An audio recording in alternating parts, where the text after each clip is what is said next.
I'm joined by former Kremlin advisor Alexander Nekrassov. Good to have you with me in the studio.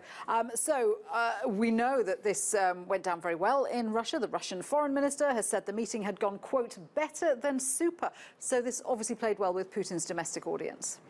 Well, first of all, nobody expected much from it.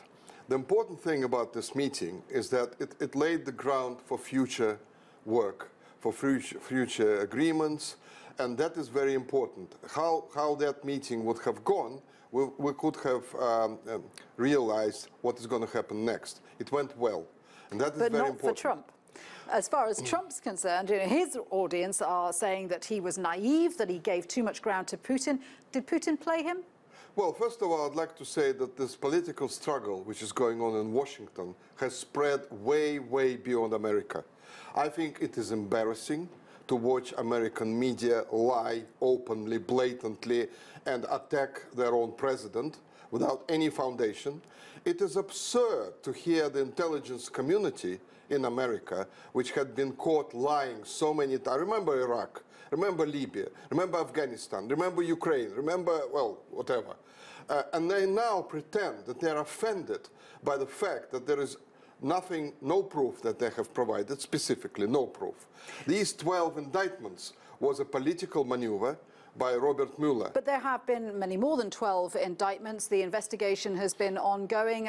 We saw Dan Coates come out today, the head of the National Intelligence, saying that Russia did meddle in the 2016 election. So to have President Trump standing next to President Putin and seeming to side with Russia against his own intelligence community was very damaging for the well, US president. First of all, what I can't understand is that the Democrats in Washington and the media in America and present in Helsinki was expecting the US president to accept that he was not legitimately elected, that he was elected with the help of the Russian intelligence, and so on.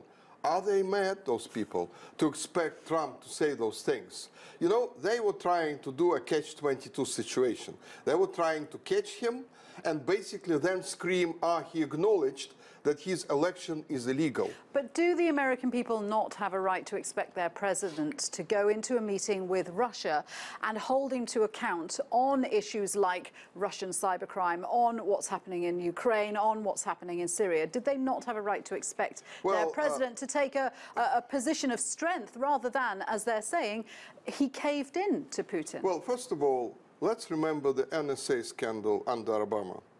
Let's remember the millions and millions of people, including leaders of the free world, of the Western world, including the Russian president, who were hacked by the NSA, by the British intelligence, and so on.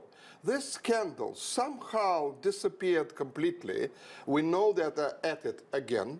They have not stopped this. So for them... Let's just bring it back to this meeting with Putin and Trump. But I'm bringing it to this meeting. What I want to know is what did Putin get out of this meeting? Because he's now facing the prospect, as we've seen from Paul Ryan, the Speaker of the House, saying, look, we want to put more sanctions on Russia. So what did Putin gain from meeting with Trump in Helsinki? Well, first of all, I can tell you that Putin and his team were expecting what is happening now in America.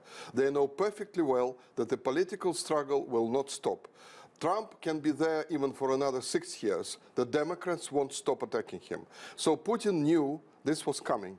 So they are not actually disencouraged or anything else by that.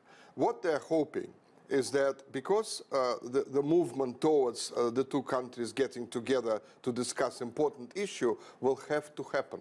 Right. Because there's no way America and Russia, the two new nuclear superpowers, they have to talk. Everybody understands that.